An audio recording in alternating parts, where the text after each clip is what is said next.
जय माता दी। माता रानी आप सभी भक्तजनों पर सदैव अपनी कृपा दृष्टि बनाए रखे। आज हम सुनेंगे कील कवच अर्गला स्तोत्र संपूर्ण हिंदी में। दुर्गा सप्तशती का पाठ करने पर जो शुभ फल की प्राप्ति होती है उसका संपूर्ण फल शुद्धता, पवित्रता और श्रद्धा पूर्वक किए गए कील कवच अर्गला से प्राप्त किया जा सकता है, जिसके चलते अनेक लोग केवल कील कवच अर्गला का पाठ कर देवी दुर्गा से क्षमा याचना कर पूर्ण फल प्राप्त करते हैं। सप्तशती के नित्य पाठ में कील कवच अर्गला पाठ करने का विधान है। आइए कील स्तोत्र का आरंभ करते हैं। ओम चंडिके देवी को नमस्कार है। मार्कंडेय जी कहते हैं, विशुद्ध ज्ञान ही जिनका शरीर है, तीनों वेद ही जिनके तीन दिव्य नेत्र है, जो कल्याण प्राप्ति हेतु है तथा अपने मस्तक पर अर्धचंद्र का मुकुट धारण करते हैं, उन भगवान शिव को नमस्कार है। मंत्रों का जो अभिकीलक है, अर्थात मंत्रों की सिद्धि में विघ्न उपस्थित करने वाला, साप रूपी कीलक का जो निवारण करने वाला है, उस सप्तशती स्तोत्र को संपूर्ण रूप से जानना चाहिए और जानकर ही उसकी उपासना करनी चाहिए। यद्यपि सप्तशती के अतिरिक्त अन्य मंत्रों के जप में भी जो निरंतर लगा रहता है वह भी कल्याण का भागी होता है। उसके भी उच्चाटन आदि कर्म सिद्ध हो जाते हैं तथा उसे भी समस्त दुर्लभ वस्तुओं की प्राप्ति हो जाती है। तथापि जो मंत्रों को जप न करके केवल इस सप्तशती नामक स्तोत्र से ही देवी की स्तुति करते हैं, उन्हें स्तुति मात्र से ही सच्चिदानंद स्वरूपिणी देवी सिद्ध हो जाती है। उन्हें अपने कार्य की सिद्धि के लिए मंत्र, औषधि तथा अन्य किसी साधन के उपयोग की आवश्यकता नहीं रहती। बिना जप के ही उनके उच्चाटन आदि समस्त अभिचारिक कर्म सिद्ध हो जाते हैं। इतना ही नहीं, उनकी संपूर्ण अवशिष्ट वस्तुएं भी सिद्ध हो जाती है। लोगों के मन में यह शंका थी कि जब केवल सप्तशती की उपासना से अथवा सप्तशती को छोड़कर अन्य मंत्रों को उपासना से भी समान रूप से सब कार्य सिद्ध होते हैं, तब इनमें श्रेष्ठ कौन सा साधन है। लोगों को इस शंका को सामने रखकर भगवान शंकर ने अपने पास आए हुए जिज्ञासियों को समझाया, यह सप्तशती नामक संपूर्ण स्तोत्र ही सर्वश्रेष्ठ एवं कल्याणमयी है। तदंतर भगवती चंडिका के सप्तशती नामक स्तोत्र को महादेव जी ने गुप्त कर दिया है। सप्तशती के पाठ से जो पुण्य प्राप्त होता है उसकी कभी समाप्ति नहीं होती, किंतु अन्य मंत्रों को जप जन्य पुण्य की समाप्ति हो जाती है। अतः भगवान शिव ने अन्य मंत्रों की अपेक्षा जो सप्तशती की श्रेष्ठता का निर्णय किया है उसे यथार्थ ही जानना चाहिए। अन्य मंत्रों का जप करने वाला पुरुष भी यदि सप्तशती के स्तोत्र और जप का अनुष्ठान कर ले तो वह भी पूर्ण रूप से कल्याण का भागी होता है, इसमें तनिक भी संदेह नहीं है। जो साधक कृष्ण पक्ष की चतुर्दशी अथवा अष्टमी को एकाग्रचित होकर भगवती की सेवा में अपना सर्वस्व समर्पित कर देता है और फिर उसे प्रसाद रूप से ग्रहण करता है, उसी पर भगवती प्रसन्न होती है, अन्यथा उनकी प्रसन्नता नहीं होती। इस प्रकार सिद्धि के प्रतिबंधक रूप कीलक द्वारा महादेव जी ने इस स्तोत्र को कीलित कर रखा है। जो पूर्वोक्त रीति से निष्कीलन करके इस सप्तशती स्तोत्र को प्रतिदिन स्पष्ट उच्चारण पूर्वक पाठ करता है वह मनुष्य सिद्ध हो जाता है, वही देवी का पार्षद भी होता है और वही गंधर्व भी होता है। सर्वत्र विचरते रहने पर भी इस संसार में उसे कहीं भी भय नहीं होती, वह अपमृत्यु के बस में नहीं पड़ता तथा देह त्यागने के अनंतर मोक्ष को प्राप्त कर लेता है। अतः कीलन को जानकर उसका परिहार करके ही सप्तशती का पाठ आरंभ करे। जो ऐसा नहीं करता उसका नाश हो जाता है। इसीलिए कीलक और निष्कीलन का ज्ञान प्राप्त करने पर ही यह स्तोत्र निर्दोष होता है और विद्वान पुरुष इस निर्दोष स्तोत्र का ही पाठ आरंभ करते हैं। स्त्रियों में जो कुछ भी सौभाग्य आदि दृष्टि गोचर होता है, वह सब देवी के प्रसाद का ही फल है। अतः इस कल्याण में स्तोत्र का सदा जप करना चाहिए। इस स्तोत्र को मंद स्वर से पाठ करने पर सुलभ फल की प्राप्ति होती है और उच्च स्वर से पाठ करने पर पूर्ण फल की सिद्धि होती है। अतः उच्च स्वर से ही इसका पाठ आरंभ करना चाहिए। जिनके प्रसाद से ईश्वर, सौभाग्य और आज्ञा, संपत्ति, शत्रुनाश तथा परम मोक्ष की भी सिद्धि होती है, उन कल्याणमयी जगदम्बिका की स्तुति मनुष्य क्यों नहीं करते। कीलक स्तोत्र संपूर्ण हुआ। आइए अब कवच स्तोत्र सुनते हैं। ओम चंडिका देवी को नमस्कार है। मार्कंडेय जी ने कहा, पितामह, जो इस संसार में परम गोपनीय तथा मनुष्य को सब प्रकार से रक्षा करने वाला है और जो अब तक आपने किसी दूसरे के सामने प्रकट नहीं किया हो, ऐसा कोई साधन मुझे बताइए।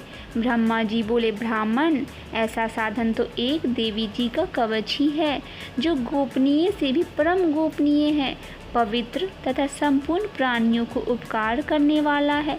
महामुने, उसे श्रवण करो।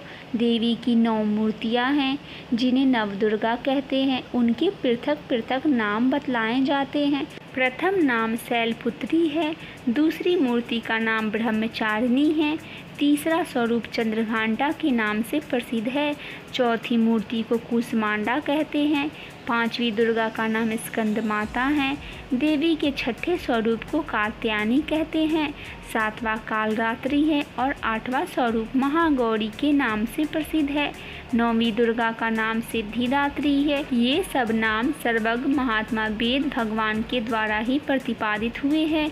जो मनुष्य अग्नि में जल रहा हो, रणभूमि में शत्रुओं के बीच फंस गया हो, विषम संकट में फंस गया हो तथा इस प्रकार भय से आतुर होकर जो भगवती दुर्गा के शरण में प्राप्त हुए हो, उनका कभी कोई अमंगल नहीं होता। युद्ध के समय संकट पड़ने पर भी उनके ऊपर कोई विपत्ति भी दिखाई नहीं देती। उन्हें शोक, दुख और भय की प्राप्ति भी नहीं होती। जिन्होंने भक्ति पूर्वक देवी का स्मरण किया है, उनका निश्चय ही अभ्युदय होता है। देवेश्वरी, जो तुम्हारा चिंतन करते हैं, उनकी तुम निसंदेह रक्षा करती हो। चामुंडा देवी पेड़ पर आरूढ़ होती है, वाराही भैंस पर सवारी करती है, ऐन्द्री का वाहन इरावत हाथी है, वैष्णो देवी गरुड़ पर ही आसन जमाती है, महेश्वरी वृष पर आरूढ़ होती है, कौमारी का वाहन मयूर है, भगवान विष्णु की प्रियतमा लक्ष्मी देवी कमल के आसन पर विराजमान है और हाथों में कमल धारण किए हुए है। वृष पर आरूढ़ ईश्वरी देवी ने श्वेत रूप धारण कर रखा है। ब्राह्मणी देवी हंस पर बैठी हुई है और सब प्रकार के आभूषणों से विभूषित है। इस प्रकार ये सभी माताएं सब प्रकार की योग शक्तियों से संपन्न हैं। इनके सिवा और भी बहुत सी देवियां हैं जो अनेक प्रकार के आभूषणों से शोभा से युक्त तथा नाना प्रकार के रत्नों से सुशोभित है। ये संपूर्ण देवियां क्रोध में भरी हुई है और भक्तों की रक्षा के लिए रथ पर बैठी दिखाई देती है। ये शंख, चक्र, गदा, शक्ति, हल्ल, मूसल, खेटक और तोमर, परशु तथा पासा, कुंत और त्रिशूल एवं उत्तम शाक, धनुष आदि अस्त्र शस्त्र अपने हाथों में धारण करती है। दैत्यों के शरीर का नाश करना, भक्तों को अभय दान देना और देवताओं का कल्याण करना, यही उनके शास्त्र धारण करने का उद्देश्य है। कवच आरंभ करने से पहले इस प्रकार प्रार्थना करनी चाहिए। महान रौद्र रूप, अत्यंत घोर पराक्रम, महान बल और महान उत्साह वाली देवी, तुम महान भय का नाश करने वाली हो। तुम्हें नमस्कार है। तुम्हारी ओर देखना भी कठिन है। शत्रुओं को भय बढ़ाने वाली जगदम्बिके, मेरी रक्षा करो। पूर्व दिशा में ऐन्द्री मेरी रक्षा करे, अग्निकोण में अग्नि शक्ति, दक्षिण दिशा में वाराही तथा नेत्र कोण में खड्गधारिणी मेरी रक्षा करे, पश्चिम दिशा में वारुणी, वायव्य कोण में मृग पर सवारी करने वाली देवी मेरी रक्षा करे, उत्तर दिशा में कौमारी और ईशान कोण में शूलधानी देवी रक्षा करे। ब्राह्मणी, तुम ऊपर की ओर से मेरी रक्षा करो। वैष्णो देवी नीचे की ओर से मेरी रक्षा करे। इसी प्रकार सबको अपना वाहन बनाने वाली चामुंडा देवी 10 दिशाओं में मेरी रक्षा करे। जया आगे से और विजय पीछे की ओर से मेरी रक्षा करे। वाम भाग में अजिता और दक्षिण भाग में अपराजिता रक्षा करे। उद्धोतिनी शिखा की रक्षा करे। उमा मेरे मस्तक पर विराजमान होकर रक्षा करे। ललाट में मालाधारी रक्षा करे। यशस्वनी देवी मेरे भौं को संरक्षण करे। भौं के मध्य भाग में त्रिनेत्रा और नथुनों की यम घंटा देवी रक्षा करे। दोनों नेत्रों के मध्य भाग में सांकनी और कानों में द्वारिका वासिनी रक्षा करे। कालिका देवी कपालों की तथा भगवती सांकरी कानों की मूल भाग की रक्षा करे। नासिका में सुगंधा और ऊपर की ओठ में चर्चिका देवी रक्षा करे। नीचे की ओठ में अमृत कला तथा जीवा में सरस्वती देवी रक्षा करे। कौमारी दांतों की और चंडिका कंठ प्रदेश की रक्षा करे। चित्रघंटा गले की घाटी की और महामाया तलुओं में रहकर रक्षा करे। कामाची ठोडी की और सर्वमंगला मेरी वाणी की रक्षा करे। भद्रकाली गिरवा में और धनुधरी पृष्ठवंश में रहकर रक्षा करे। कंठ के बाहरी भाग में नीलगिरवा और कंठ के नली में नलकूबरी रक्षा करे। दोनों कंधों में खड्गनी और मेरे दोनों भुजाओं में वज्रधारिणी रक्षा करे। दोनों हाथों में दंडनी और अंगुलियों में अंबिका रक्षा करे। शूलेश्वरी नखों की रक्षा करे। कुलेश्वरी कुची में रहकर रक्षा करे। महादेवी दोनों स्तनों और शोक विनाशिनी देवी मन की रक्षा करे। ललिता देवी हृदय में और शूलधानी उदर में रहकर रक्षा करे। नाभि में कामनी और गृह भाग की गुढ़ेश्वरी रक्षा करे। पूतना और कामिका के लिंग की और महिषावाहिनी गुदा की रक्षा करे। भगवती कटी भाग में और विंध्यवासिनी घुटनों की रक्षा करे। संपूर्ण कामनाओं को देने वाली महाबला देवी दोनों पिंडलियों की रक्षा करे। नारसिंह देवी दोनों घुटियों की और तेजसी देवी दोनों चरणों के पृष्ठभाग की रक्षा करे। श्री देवी पैरों के अंगुलियों में और तलवासिनी पैरों के तलुओं में रहकर रक्षा करे। अपनी दाढ़ों के कारण भयंकर दिखाई देने वाली दष्ट कराली देवी नखों को और ऊर्ध्वकेशनी देवी केशों की रक्षा करे। रोमवलियों के छिद्र में कौबेरी और त्वचा की बागेश्वरी देवी रक्षा करे। पार्वती देवी रक्त मजा वसा मांस हड्डी और मेद की रक्षा करे। आंतों की कालरात्रि और पीत की मुक्तकेश्वरी रक्षा करे।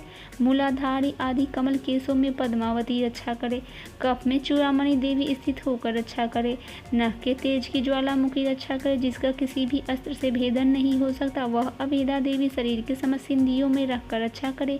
ब्राह्मणी आप प्रिय की रक्षा करे। छत्रेश्वरी छाया की तथा धर्मधारिणी देवी मेरे मन अहंकार और बुद्धि की रक्षा करे। हाथ में वज्र धारण करने वाली वज्रहस्ता देवी मेरे प्राण अपान व्यान उदान और समान वायु की रक्षा करे। कल्याण से शोभित होने वाली भगवती कल्याण शोभना मेरे प्राण की रक्षा करे। रस रूप गंध शब्द स्पर्श इन विषयों की अनुभव करते समय योगिनी देवी रक्षा करे। सत्वगुण रजोगुण और तमोगुण की सदा नारायणी रक्षा करे। वाराही आयु की रक्षा करे। वैष्णवी धर्म की रक्षा करे तथा चक्रिणी देवी यश कीर्ति लक्ष्मी धन तथा विद्या की रक्षा करे। इंद्राणी आप मेरे गोत्र की रक्षा करे। चंडिके मेरे पशुओं की रक्षा करे। महालक्ष्मी पुत्रों की रक्षा करे और भैरवी पत्नी की रक्षा करे। मेरे पथ की सुपथ तथा मार्ग की क्षेम की रक्षा करे। राजा के दरबार में महालक्ष्मी रक्षा करे। तब सब और व्याप्त रहने वाली विजया देवी संपूर्ण भयों से मेरी रक्षा करे। देवी जो स्थान कवच में नहीं कहा गया हो अत्यंत रक्षा से रहित हो वह सब तुम्हारे द्वारा सुरक्षित हो, क्योंकि तुम विजयशालिनी और पाप नाशनी हो। यदि अपने शरीर का भला चाहते हैं तो मनुष्य बिना कवच कहे एक पग भी न जाए। कवच का पाठ करने के बाद ही यात्रा करे। कवच द्वारा सब ओर से सुरक्षित मनुष्य जहाँ जहाँ भी जाता है वहाँ वहाँ उसे धन का लाभ होता है तथा संपूर्ण अवशिष्ट वस्तुओं की प्राप्ति होती है। वहाँ वहाँ उसे धन का लाभ होता है तथा संपूर्ण कामनाओं की सिद्धि करने वाली विजय की प्राप्ति होती है। वह जिस जिस अवशिष्ट वस्तुओं का चिंतन करता है उसको निश्चय ही प्राप्त कर लेता है। वह पुरुष इस पृथ्वी पर तुलना रहित महान ऐश्वर्य का भागी होता है। कवच से सुरक्षित मनुष्य निर्भय हो जाता है। युद्ध भूमि में उसकी पराजय नहीं होती। वह तीनों लोक में पूजनीय होता है। देवी का यह कवच देवताओं के लिए भी दुर्लभ है। जो प्रतिदिन नियम पूर्वक तीनों संध्याओं के समय श्रद्धा के साथ इसका पाठ करता है उसे दैवी कला प्राप्त होती है। तथा वह तीनों लोक में कहीं भी पराजित नहीं होता। इतना ही नहीं, वह अपमृत्यु से रहित हो 100 से भी अधिक वर्षों तक जीवित रहता है। मकड़ी, चेचक और कोढ़ आदि उसकी संपूर्ण व्याधियां नष्ट हो जाती है।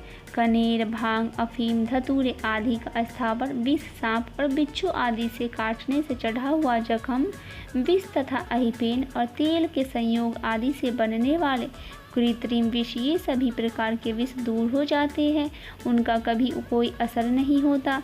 इस पृथ्वी पर मारण, मोहन आदि जितने अभिचारिक प्रयोग होते हैं तथा इस प्रकार के जितने मंत्र यंत्र होते हैं, वह सब इस कवच को हृदय में धारण कर लेने पर उस मनुष्य को देखते ही नष्ट हो जाते हैं।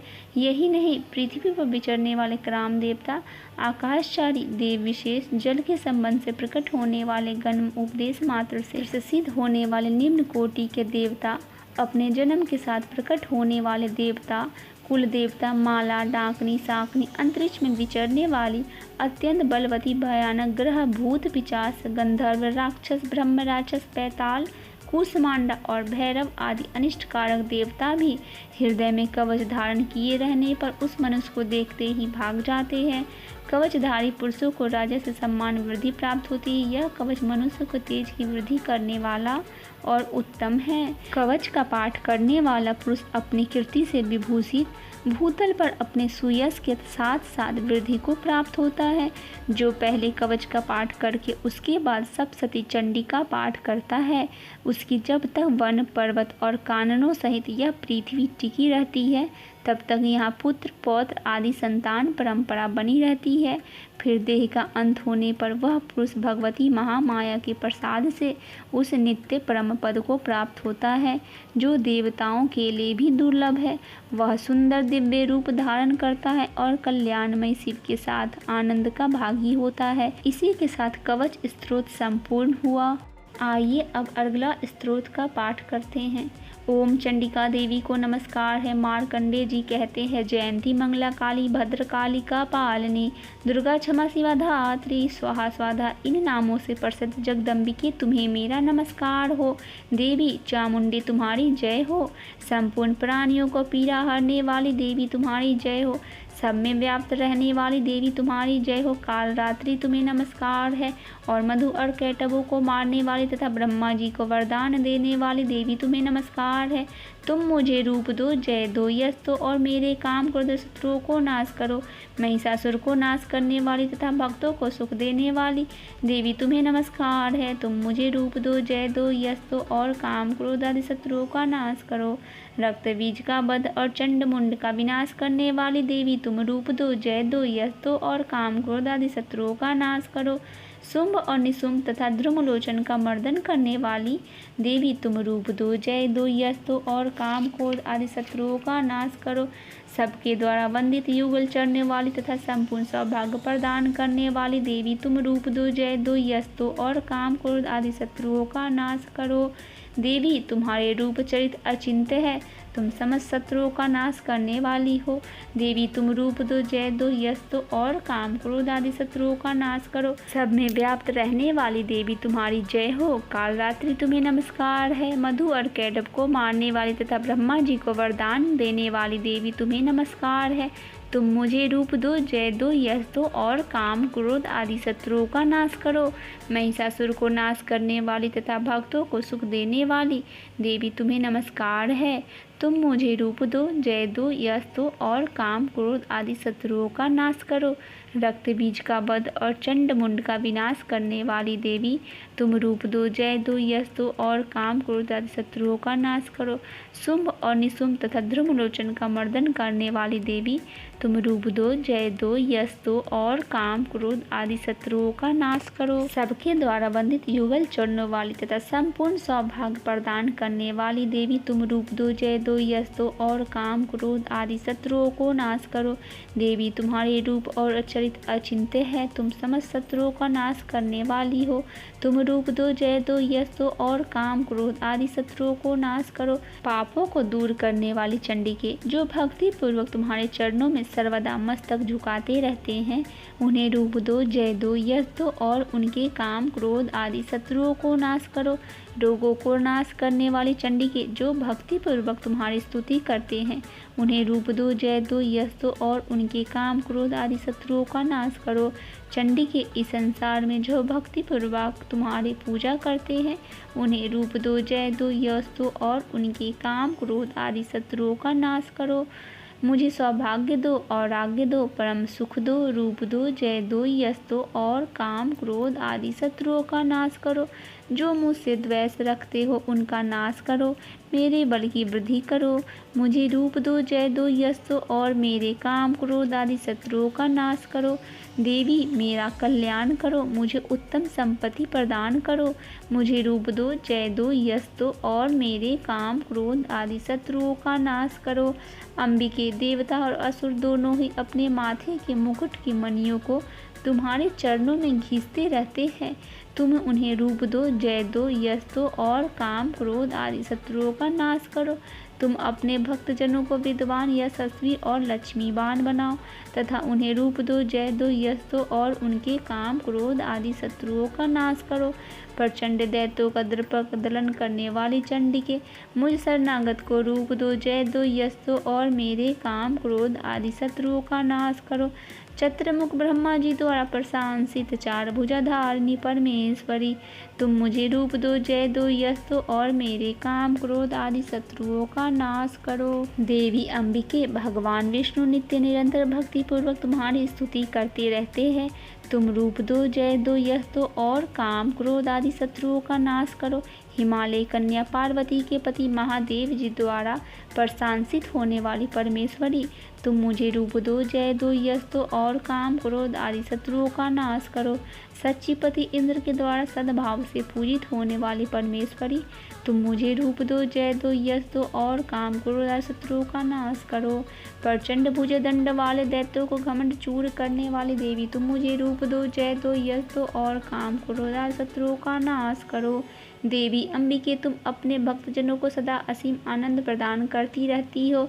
मुझ शरणागत को रूप दो, जय दो, यश दो और मेरे काम क्रोध आदि शत्रुओं को नाश करो।